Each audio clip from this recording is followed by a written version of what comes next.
Hello, everyone. I am a midnight storyteller, and I am here to help you today. I know you use this video to fall asleep. So before that, like the video and subscribe to the channel. Also, where are you from and what time are you watching now? Get comfortable and relax. The first time I heard the voices, I was brushing my teeth before bed. They were faint, just beneath the sound of the running faucet. Like someone was speaking through the pipes. I turned the water off, stood still, and listened. Nothing. I laughed it off. This was an old building, after all, over a century old, according to the landlord. Pipes moan, floors creak. It's part of the charm, she'd said. Historic bones with a modern soul. That was the tagline in the listing. Still, it felt strange. The next night, it happened again. This time, I heard a whisper. Closer. Clearer. Don't turn around. I froze, toothbrush in hand, heart hammering in my chest. The bathroom light flickered once. Then silence. I spun around anyway, nothing. Just the hallway behind me, dim and empty. Maybe I was just tired. I work nights at a security booth on the other side of town. 12-hour shifts, mostly alone. My sleep's been garbage since the move. Maybe it was catching up to me. But then I started hearing it in other rooms. Always just under the sound of something else. The hum of the fridge. The shower. The ticking of the old wall clock in the kitchen. Whispers. Murmurs. Laughter. Sometimes it sounded like someone was mimicking me. Repeating things I'd said hours earlier. Same tone. Same rhythm. But in a voice that wasn't mine. I started recording at night. Just audio, my phone on the nightstand while I tried to sleep. I didn't listen to it the first few times. I didn't want to admit how uneasy I felt in my own home. But on the fourth night, something strange happened. I woke up at 3:11 a.m. exactly. I wasn't dreaming. I hadn't heard a sound. I was just awake, suddenly, completely. The air felt cold. The kind of cold that settles in your bones, despite the thermostat reading 71 degrees. I sat up in bed, rubbing my arms, when I heard it, my own voice. Coming from the wall. It repeated the last thing I'd said out loud before I went to sleep, I'll try again tomorrow. Only the voice was slower. Thicker. Wrong. I turned on the light and pressed my ear against the wall. At first, nothing. Then, we heard you. I stumbled back, knocking over the nightstand lamp. The next morning, I played the audio from the night before. At first, there was just static. Normal rustling, the sound of my breathing. Then, at exactly 3:11 a.m., the audio crackled. And through the speaker, I heard the same words, I'll try again tomorrow. Followed by something else, something that didn't come from me, we heard you. We're learning how. I sat in silence, phone in hand, as the rest of the recording played out in breathy fragments and disjointed laughter. I didn't sleep that night. I couldn't. Because every time I closed my eyes, I could hear the walls breathing. I started leaving the apartment during the day. At first, it was just to get fresh air. A walk, coffee, the library, anywhere with people, with noise. I told myself I was being paranoid, but I couldn't shake the feeling that the apartment was, watching me. Not metaphorically. Literally watching. Like something behind the drywall was pressing close, studying how I moved. When I returned from work at night, the rooms always felt warmer than when I left, like they'd been lived in during my absence. One night, I came home to find my bedroom light on. I always turned it off before leaving. I double-checked that. I stepped into the room slowly. Everything looked untouched, until I noticed the mirror. It had fogged up. Like someone had stood in front of it, breathing. I wiped it clean, trying to keep my hands from shaking. 3 words were faintly written beneath the fog: "You slept well." I backed away, my chest tight. That night, I slept with the lights on and my shoes by the bed. I had every intention of leaving the next morning. Breaking the lease, losing the deposit, I didn't care anymore. But at 4:07 a.m., I woke up again. Not from a sound. From the feeling of being touched. Just the faint pressure of fingers along my forearm. My eyes shot open, and in the dim light, I saw a hand retreating into the crack between the dresser and the wall. I didn't scream. I couldn't. I just sat there, staring at the empty gap, listening to it whisper, "Almost perfect." I packed my things in silence. Didn't even bother folding clothes, just shoved them into bags, hands shaking, trying not to cry. I didn't care where I went, I just knew I couldn't stay here another night. But when I opened the front door, the hallway was gone. Not dark. Not empty. Gone. Where the hallway should have been, there was only a wall. Seamless, blank, smooth plaster, like the door opened into a completely sealed room. I closed it. Opened it again. Still a wall. I tried the windows. Each one showed the same thing, a black void. Not nighttime, just nothing. No sky. No buildings. No reflection. Just static darkness, like a screen that hadn't loaded yet. I ran to the bathroom mirror, needing to see myself. But my reflection was off. Too still. Delayed. Smiling. It raised its hand a second after I did, and when I stepped away, it didn't move at all. It stayed. Staring. Smiling. Then it mouthed something, "We fit now." I stumbled back into the hallway, gasping for air, heart racing. The walls, they were whispering again. But louder this time. Faster. Voices layered on top of each other, hundreds, maybe thousands. All of them sounded like me. All saying the same thing in perfect unison: "Let me out. Let me out. Let me out." I lost track of time. No clocks worked anymore. My phone was dead, the microwave blinked midnight endlessly, and the light outside, if you could call it that, never changed. Just that same dull gray pressing against the windows, as if time had been paused by something that didn't need it anymore. I started hearing movement inside the walls. Not rodents. Not pipes. Pacing. Bare feet on wood. Slow. Deliberate. Always just on the other side of the drywall. When I leaned in close, I could hear it breathing. Mirroring mine. At one point, I knocked, 3 sharp raps, just to see. The knock came back. Not repeated.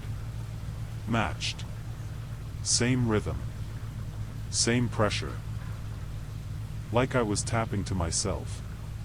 I screamed. Loud. Over and over. And from inside the wall, I heard laughter. Familiar. My own laugh, distorted slightly. Like it had been studied, then poorly imitated. The voice followed. "Don't be scared. You're already home." I turned and sprinted to the kitchen, grabbed the hammer from the drawer where I'd kept it since moving in, and ran to the living room wall, the one where the voice had come from. And I swung. Again and again. Wood cracked. Plaster shattered. Dust filled my lungs as I carved a ragged hole into the space behind the wall. I expected to see insulation. pipes, wires. Instead, there was a mirror. A full-length mirror, staring back at me from the inside of the wall. But my reflection wasn't holding a hammer. It was smiling. I dropped the hammer. It hit the floor with a hollow thud, but I barely heard it over the blood pounding in my ears. My reflection in the mirror, if that's what it was, didn't blink. Didn't breathe. It just stared at me. That smile, wide and wrong, stretched too far across its face. Then, slowly, it raised a hand, not to wave, not to mimic me, but to place a finger against its lips. Shoo. And suddenly, the voices stopped. All of them. Silence, sharp and absolute. I stepped back, and the mirror behind the wall began to ripple, like the surface of a pond disturbed by wind. Something moved beneath it, shapes, fingers, faces, pressing against the glass from the inside. My face. Dozens of them. Each one just a little off. Different eyes. Crooked smiles. Empty mouths. Then the mirror began to crack. A fine line across the surface, then another. Spidering fractures branching out like veins. I turned around, not even knowing where I was going anymore. Every hallway stretched too long. Every door I opened led back to the same room. Over and over. Endlessly. Until finally, I opened the bathroom door. And I was standing in front of the mirror again. But this time, there was no reflection. Only darkness. And from deep inside it, a voice that was mine, but not, "You've been hollow for so long." We only filled the space. Then, two pale hands reached out of the mirror frame. And grabbed me. The hands were ice cold, dry, brittle, like they'd been pulled from the bottom of a frozen lake. I tried to scream, but nothing came out. My voice was caught somewhere deep inside me, like the air had been stolen. They pulled hard. Not dragging me forward, but pulling themselves out. The glass of the mirror stretched and cracked as a face emerged. Mine. But pale, skin loose and gray like wax. Eyes completely black. Its mouth opened wider than mine ever could, jaw clicking as it whispered, "Almost done." I broke free and stumbled backward into the hallway, slamming the door shut behind me. I pressed my back against it, panting. Silence. And then, scratching. From inside the bathroom. It started slow, then faster. Long nails or claws dragging down tile and glass. And behind that sound, laughter. A voice that was no longer pretending to be me. I turned and ran to the front door again, not expecting anything to change, but it was gone. There was no door anymore. Just a wall. I screamed, pounded on it, kicked and clawed like an animal. It was solid, impossibly solid. The apartment had folded in on itself. There was no way out. The lights flickered. Went out. Came back on. And now. There were mirrors everywhere. Every wall. Every surface. All of them reflecting 100 versions of me. Some were still. Some whispered. One was weeping. But only one smiled. And stepped through. It stepped out like it had always belonged here. Same face. Same clothes. But its movements were too smooth, too calm, like someone who had been practicing my body. It turned to me slowly, smiling with eyes that didn't blink. "Better now," it said. "More full." I backed away, my spine hitting the wall behind me. Every mirror in the room pulsed faintly with light, like they were breathing in sync with it. With me. "Don't fight. It raised a hand and pointed at my chest. "You're empty." We remember what that felt like. Then, without warning, it mimicked me, exactly. Same stance, same breathing, same frantic glance toward the door that no longer existed. It was copying me in real time. But its smile never wavered. I lunged for the hammer again, still lying in the hall from before, and swung it at the nearest mirror. Glass exploded in a spray of shards and dust. The lights flickered. The copies screamed in unison. But the thing, the one that stepped out, didn't even flinch. It just tilted its head and whispered, "You broke a window. Not the house." And then the walls began to close in. Not metaphorically. I mean the actual walls shifted, groaned, pressed inward like the apartment was collapsing into a tighter shape.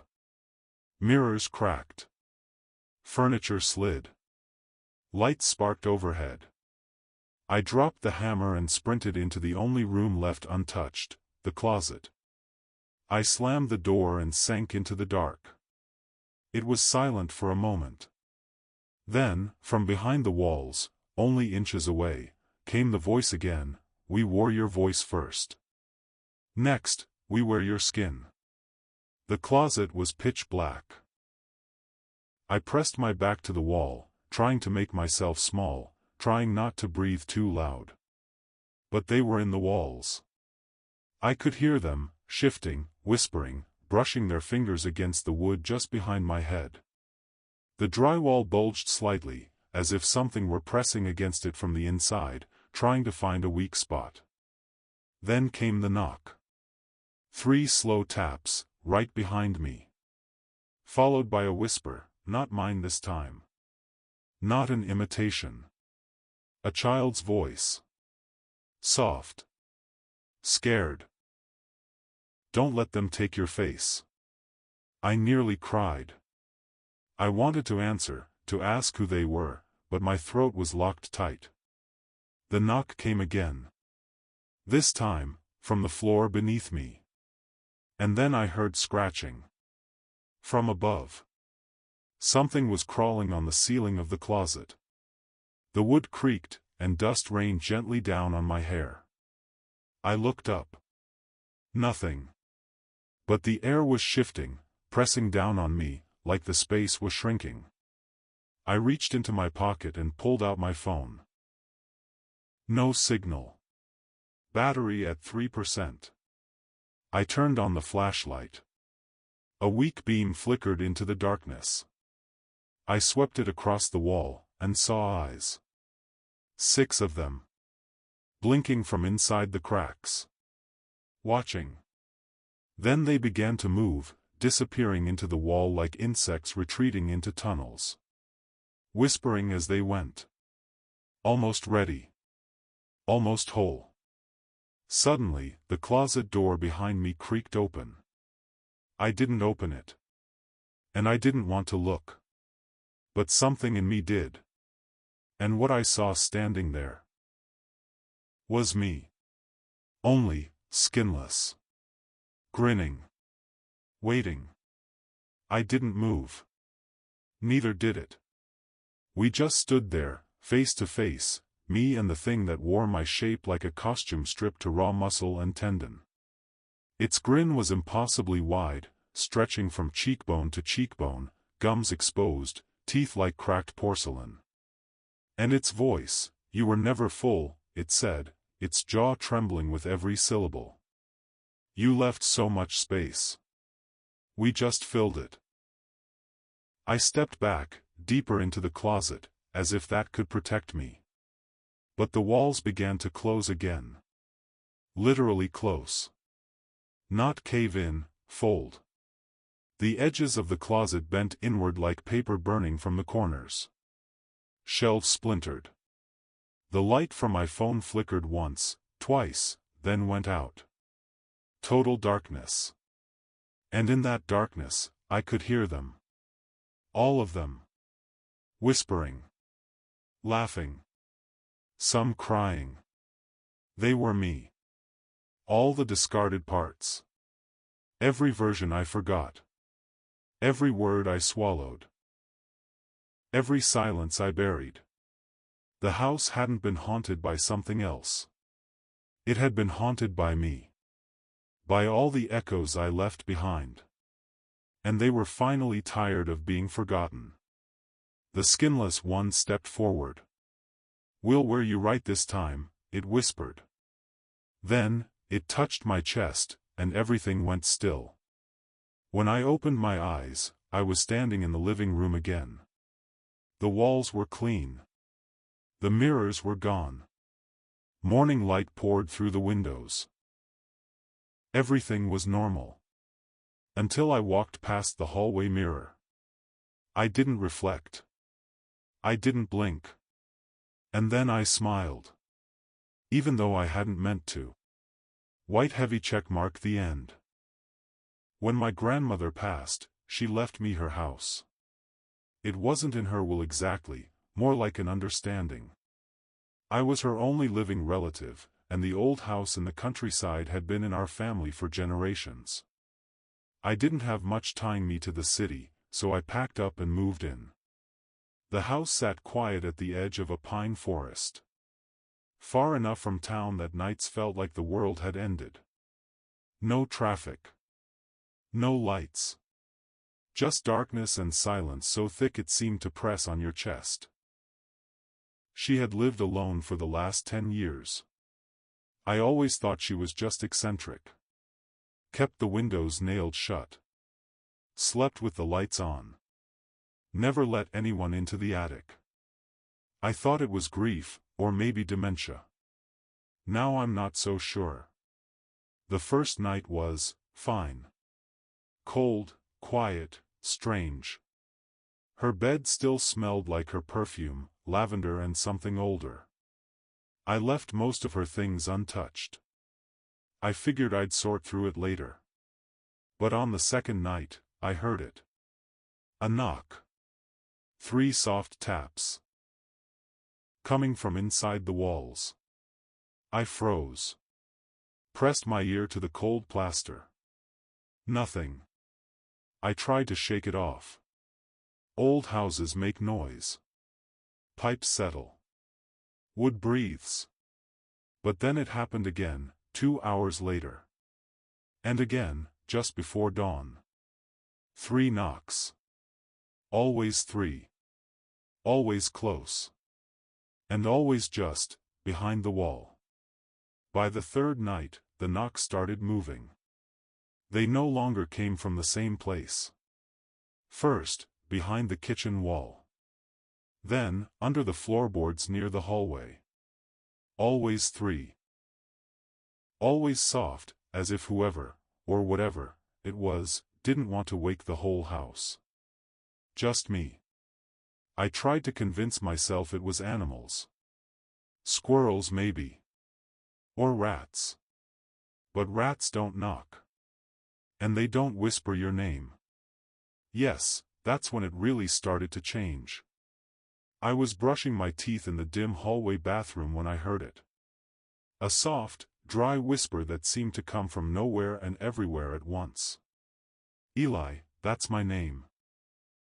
I spun around so fast the toothbrush clattered into the sink.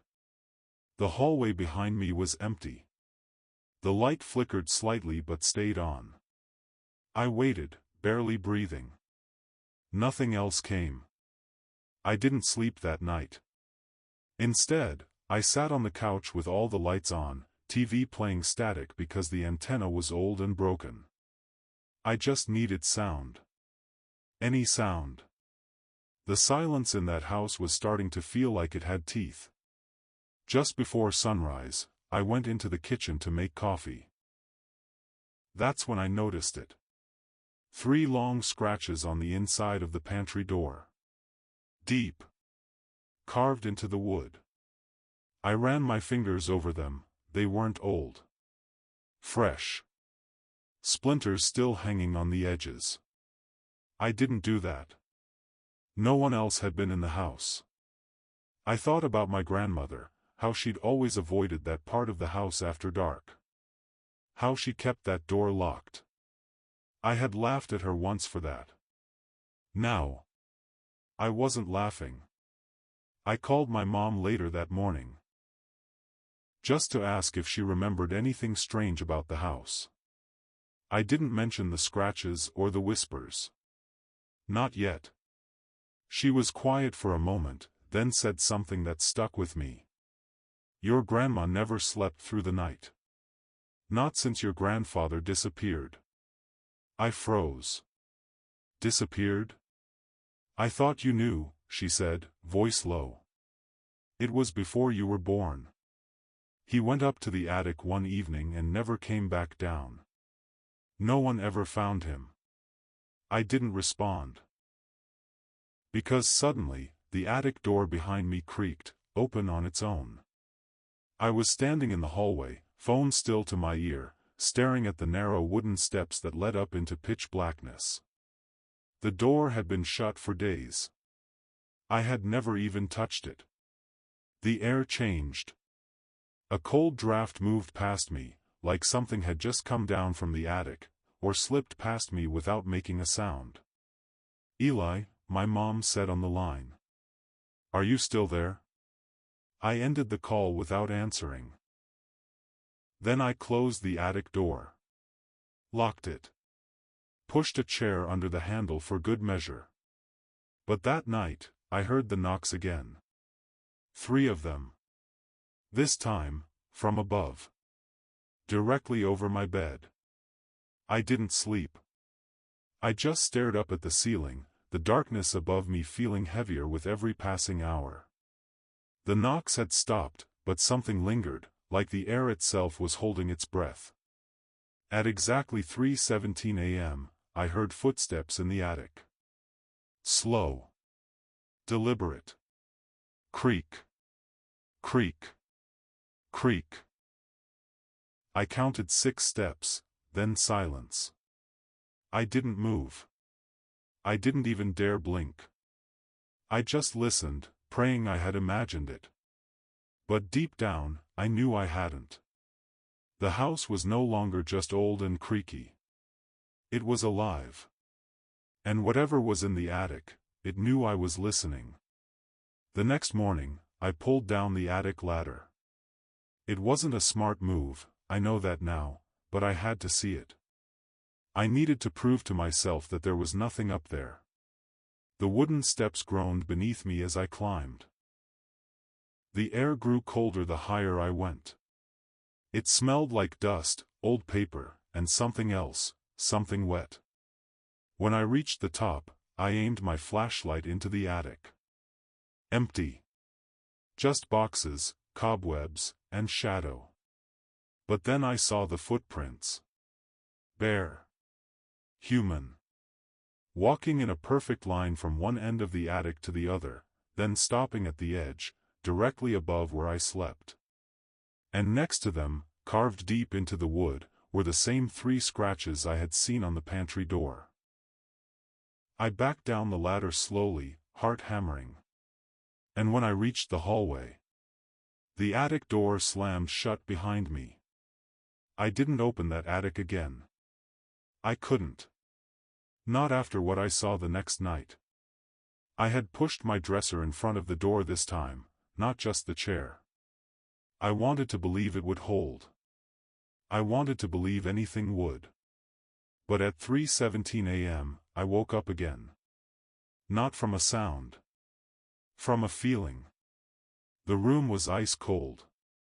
My breath puffed visibly in the air. The light I had left on, the lamp beside the bed, was off, even though I hadn't touched it. And in the dark, I saw movement. Not in front of me. Above me. The ceiling, directly overhead, was pulsing. Like a heartbeat. Faint, but steady. Shadows danced along the edges, shadows that didn't match anything in the room. And then, right above my bed, I saw it, a handprint. Pressed from the other side. Something was crawling on the ceiling, inside the attic, its hand dragging slowly across the boards. The same path as the footprints I'd seen earlier. I held still, barely breathing, as it stopped, right above my head. Then came the knocking. 3 times. I covered my ears and waited, heart pounding like a drum. Eventually, it faded. I didn't sleep after that. I just sat in the corner of my room until dawn, staring up, waiting for it to happen again. It didn't. But in the morning, I noticed something else. My grandmother's old rocking chair, the one that sat in the corner of the living room, untouched since I arrived, was turned to face the stairs. And it was rocking. Gently. On its own. I didn't approach the chair. I just stood at the bottom of the stairs, watching it sway, back and forth, slow and steady. The kind of movement that only happens when someone has just stood up. And for a split second, I thought I saw an impression in the cushion. Like something had been sitting there all night. Watching the stairs. Watching me. I backed away. I grabbed my keys, ready to leave. I didn't care where I'd go. A hotel, a friend's couch, anywhere but here. But when I opened the front door, cold wind slammed into me like a wall. The trees outside were still, but the wind was howling through the hallway like it was alive. I stepped 1 foot outside, and stopped. Because every window in the house suddenly reflected me. Not just one reflection in the glass. Dozens. Hundreds. All facing forward. But not all of them moved the same way. Some blinked when I didn't. One of them smiled. And none of them looked afraid. I stepped back and slammed the door shut. My phone rang. No caller ID. I answered with shaking hands, heart in my throat. There was no voice. Just the creaking sound of a rocking chair, and something else. Breathing. Right next to the receiver. Like it was calling me from inside the house. I didn't hang up. Because I couldn't move. And then the voice came. Whispering. Familiar. She kept me quiet. You let me out. I dropped the phone. It hit the floor with a hollow clack, screen face up, still active, still playing that breathing on speaker. I backed away until my legs hit the stairs. The rocking chair had stopped. No creak. No sway. Just stillness. I turned slowly and looked up the staircase. The attic door was open again. Not just unlatched, wide open, the ladder fully extended. The dresser I had jammed against it? It hadn't been moved. It was still right there. But the door had opened through it. Like it had phased through solid wood. Like rules didn't apply anymore.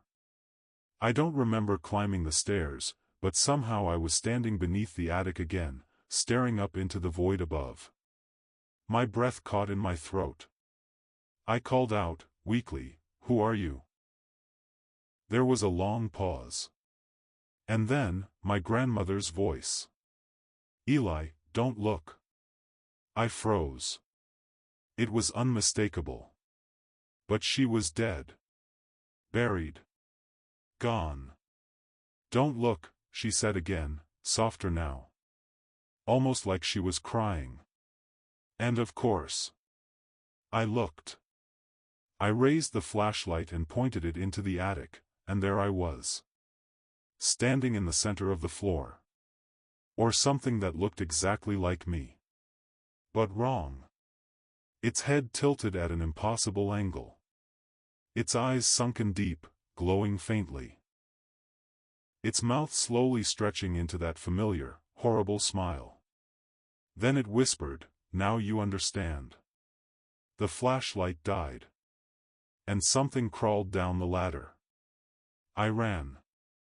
Not heroically, not with some plan. I ran the way your body runs when your mind can't even form thoughts anymore. I hit the stairs so hard I nearly fell, grabbed the railing, and vaulted down into the hallway. Behind me, I heard it. Not footsteps. Dragging. Like something pulling itself across the floor, limbs scraping against wood. Too long. Too slow. But gaining on me. I made it to the kitchen and slammed the door shut behind me, pressing all my weight against it. The house had never felt so small. Every wall was closing in, and the air was thick with that same smell from the attic, damp, rotten, old. The knocking started again. 3 knocks. But this time, they were coming from inside the kitchen. I turned slowly. The pantry door, closed just moments ago, was now slightly open. Just wide enough for me to see inside. And what I saw was my grandmother. Or what was left of her. Sitting hunched in the dark corner of the pantry, her body twisted unnaturally, her skin pale and dry like paper. Her eyes were wide open. But her mouth was sewn shut. She was shaking her head. Slowly. Desperately. Trying to warn me. I stumbled backward, knocking over a chair. And when I looked again, the pantry was empty. Nothing inside but shelves. And 3 deep scratches in the wood where she had been sitting. Then I heard it. A voice, from right behind me. She kept me quiet. You let me speak. I turned around, heart in my throat, but nothing was there. Just the kitchen. Empty. But the air had changed, charged, like the pressure before a storm. I could feel it crawling over my skin. It didn't need to be seen anymore. Whatever it was inside now. Inside the house. Inside me. I ran to the front door. Tried the handle. It wouldn't budge. Not stuck. Locked. From the outside. I looked out the window. The world beyond was gone. Not dark. Not night. Blank. White fog surrounded the house, thick as concrete. I couldn't see the trees. Couldn't see the sky. It was like the world had been erased, leaving me in a snow globe of rot and silence. Then came the footsteps. Upstairs again. Then the creak of the attic ladder. Then the whispers. So many voices now. Dozens. Hundreds. All layered on top of each other, crying, murmuring, repeating the same thing over and over. She held the door shut. She held the door shut. You opened it. You opened it. You opened it. I collapsed to the floor, hands over my ears.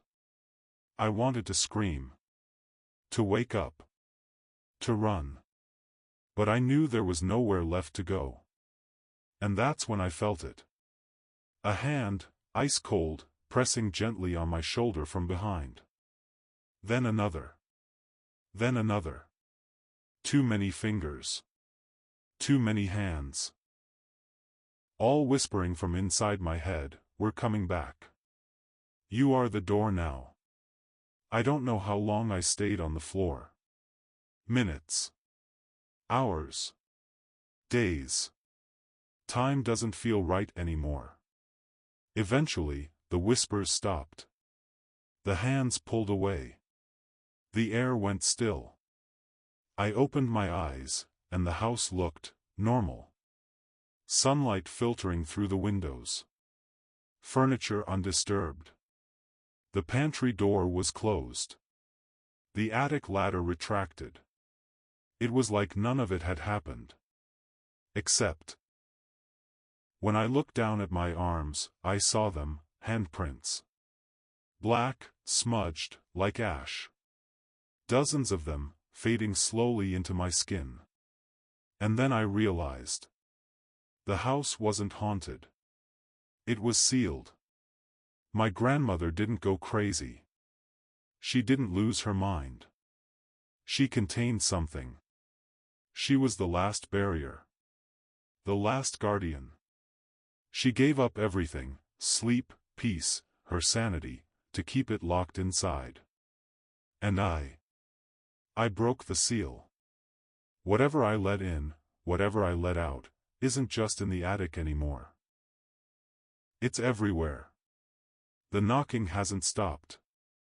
I hear it when I turn off the lights. In my car. In hotel rooms. In mirrors. 3 knocks. Then silence.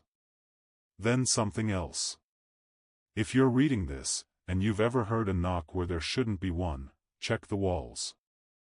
Check the floor. Check inside yourself. Because once it touches you, it doesn't leave. It waits. And then it speaks in your voice.